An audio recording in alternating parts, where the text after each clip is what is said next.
तो कल के लेक्चर में हमने क्वेश्चन नंबर 15 लगा लिया था। आज के लेक्चर में हम लोग क्वेश्चन नंबर 16 को सॉल्व करेंगे। क्वेश्चन नंबर 16 बोल रहा है, ए फ्लास्क पी कंटेन इतना मोल ऑक्सीजन गैस। ठीक है, एक आपका कंटेनर है पी, और इस कंटेनर में आपका 0.5 मोल क्या है, आपका ऑक्सीजन गैस भरा हुआ है। क्या भरा हुआ है? 0.45 मोल ऑक्सीजन गैस भरा हुआ है। एक और आपका फ्लास्क क्यू है।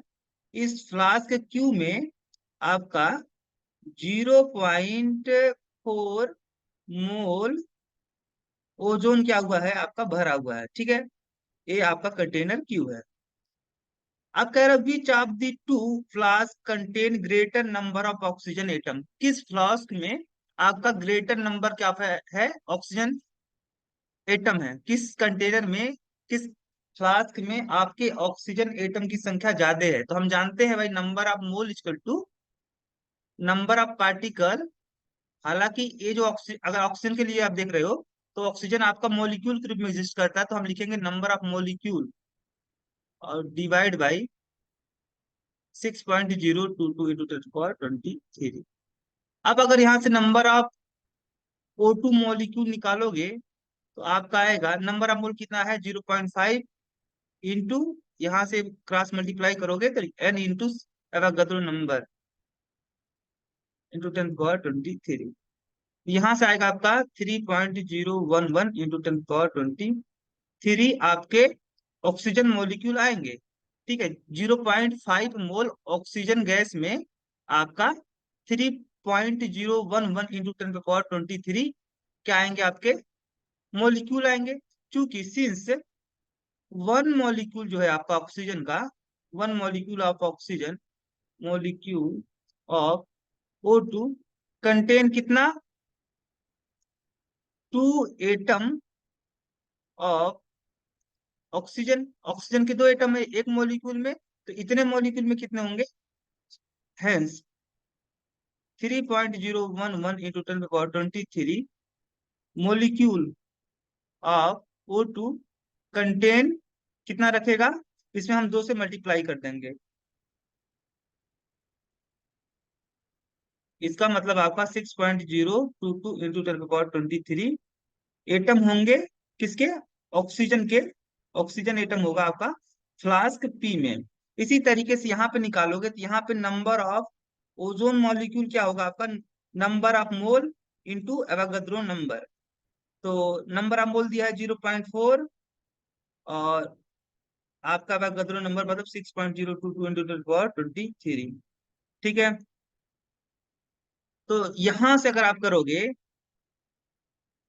तो ए हो जाएगा आपका 88024। ठीक है, इंटू 10⁻22। अब चूंकि एक ओजोन मॉलिक्यूल में आपके 3 ऑक्सीजन एटम है, क्या है, 3 ऑक्सीजन एटम है, तो इतने मॉलिक्यूल में कितने होंगे आपके, ए जो आपका निकल के आया है, ए वैल्यू क्या है, number of ozone molecule. Ozone molecule की संख्या है इतनी। क्योंकि एक मॉलिक्यूल में 3 एटम है आपके ऑक्सीजन के, तो इतने मॉलिक्यूल में कितने होंगे आपके, से है, आप इतने मॉलिक्यूल में होंगे, आपको 3 से मल्टीप्लाई करना पड़ेगा। 3 इंटू 24.088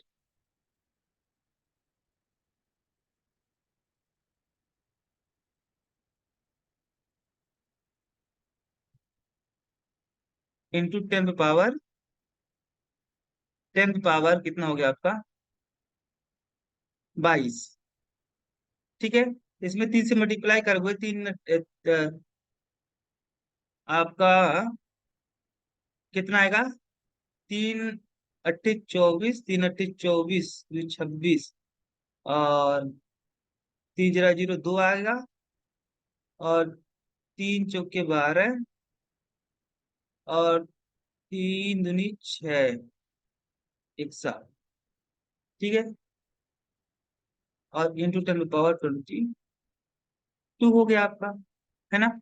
अब ये इसको आप कल करोगे, यहाँ पे अगर एक पॉइंट यहाँ पे ले आओगे डेसिमल, तो 7.264 आपका 2264 इंटू 10 की पावर कितना बनेगा 23।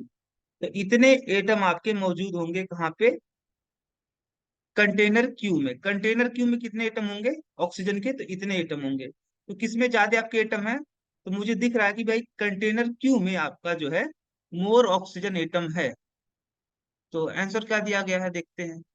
भाई इसमें तो इतने एटम है, इसमें एक पी वाले का हाल है और एक क्यू वाले का हाल है, तो क्यू वाले में ज्यादा आपके एटम है।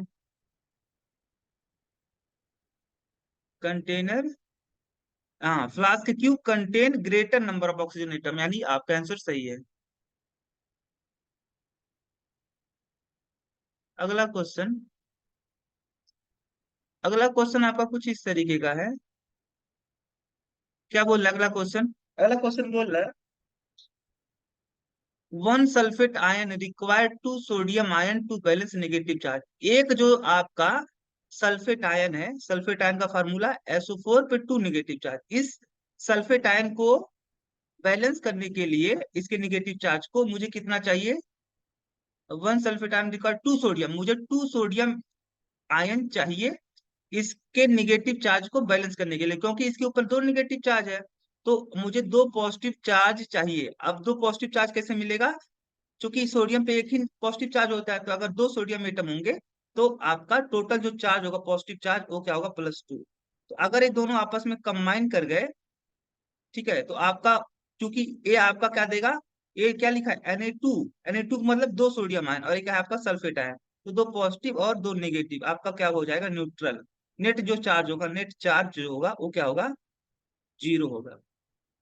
What is chemical formula of sodium sulphate, तो ये आपका फार्मूला है, ठीक है।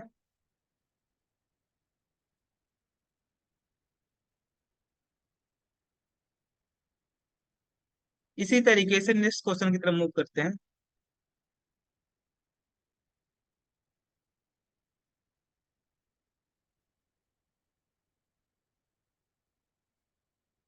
नेक्स्ट क्वेश्चन हमारा कुछ ब्रेन स्ट्रेन वाला क्वेश्चन कुछ इस तरीके का है। बोला the name the law of chemical combination which deal with the composition of compound. उस केमिकल देखो लॉ ऑफ केमिकल कॉम्बिनेशन जो होता है वो तीन लॉ ऑफ केमिकल कॉम्बिनेशन है। पहला आपका law of conservation of mass, दूसरा लॉ ऑफ कांस्टेंट प्रोपोर्शन, और तीसरा law of definite proportion, law of definite proportion या multiple proportion, multiplicative law of multiple multiplicative proportion. तो आपका कौन सा लास्ट केमिकल कॉम्बिनेशन कंपोजिशन के साथ में, किसी कंपाउंड के कंपोजिशन के साथ डील करता है, तो आपका लॉ ऑफ कांस्टेंट प्रोपोर्शन, यानी जो दूसरा लॉ है हमारा केमिकल कॉम्बिनेशन का, यही क्या डील करता है किसके साथ में, किसी कंपाउंड के कंपोजिशन के साथ डील करता है। तो हमारा जो इसका आंसर होगा वो होगा लॉ ऑफ कांस्टेंट प्रोपोर्शन। दूसरा क्वेश्चन है it is possible to have an atom, क्या ये पॉसिबल है कि an atom of a compound, it is impossible, it is impossible to have an atom of a compound, किसी compound का atom possible है क्या, तो नहीं भाई। कंपाउंड जो होते हैं वो आपके क्या होते हैं, ग्रुप ऑफ एटम, क्या होते हैं।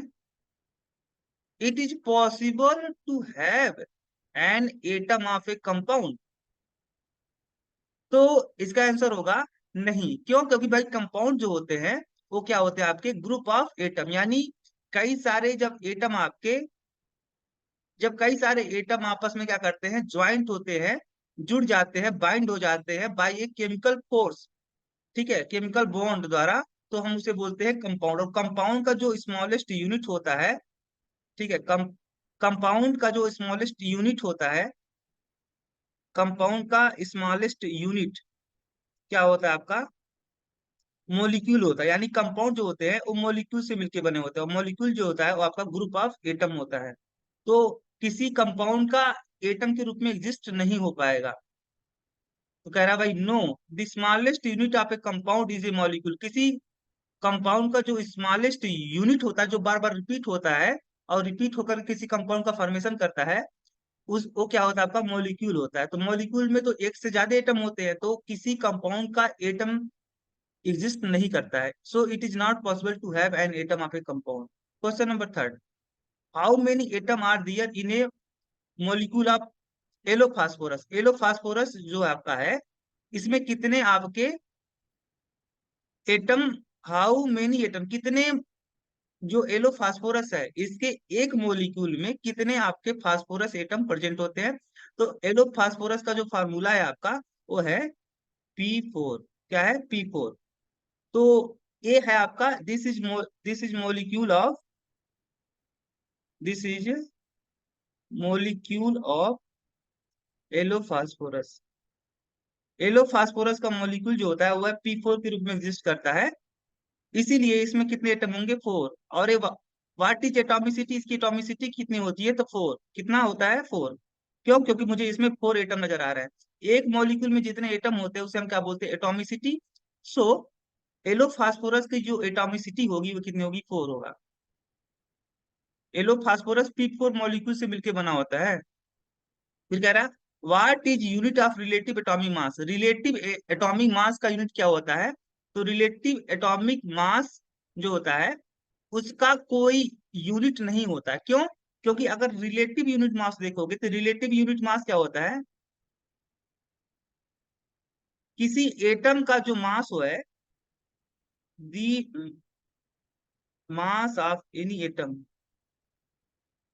दी mass of any atom compare to mass of one carbon 12 atom. Carbon 12 का एक एटम के साथ में किसी एटम का मास का कंपेयर करोगे तो उसे हम क्या बोलते हैं? Relative unit mass. जैसे मान लो किसी आपका, सपोज दैट किसी कोई एटम है, अब इस एटम का मान लो कि जो आपका, ऐसे मान लो सपोज दैट क्या है कि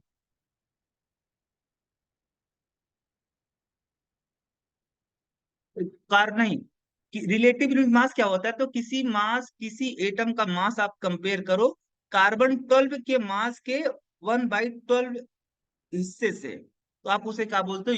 रिलेटिव यूनिट मास। और किसी रिलेटिव रिलेटिव एटॉमिक मास का कोई यूनिट नहीं होता है, ठीक है, क्योंकि एक प्योर नंबर होता है।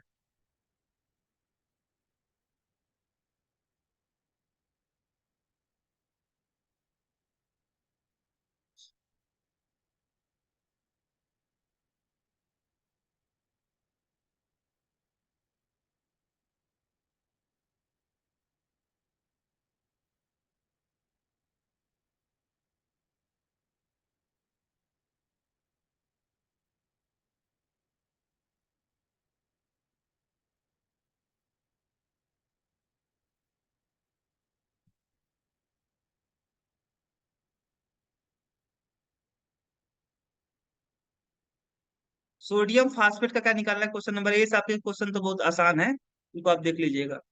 कह रहा है calculate the formula mass of sodium phosphate. इसका मुझे क्या निकालना है? फार्मूला मास निकालना है। तो चूंकि इसमें 3 सोडियम है तो 3 multiply by atomic mass of sodium कितना? 23।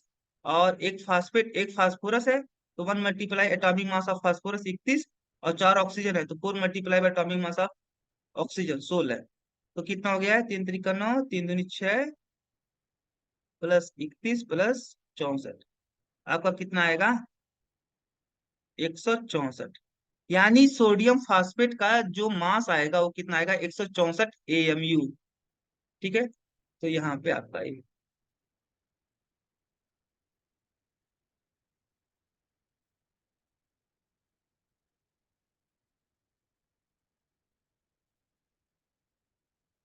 बाकी के हम क्वेश्चन नंबर 8 बाद में लगाएंगे।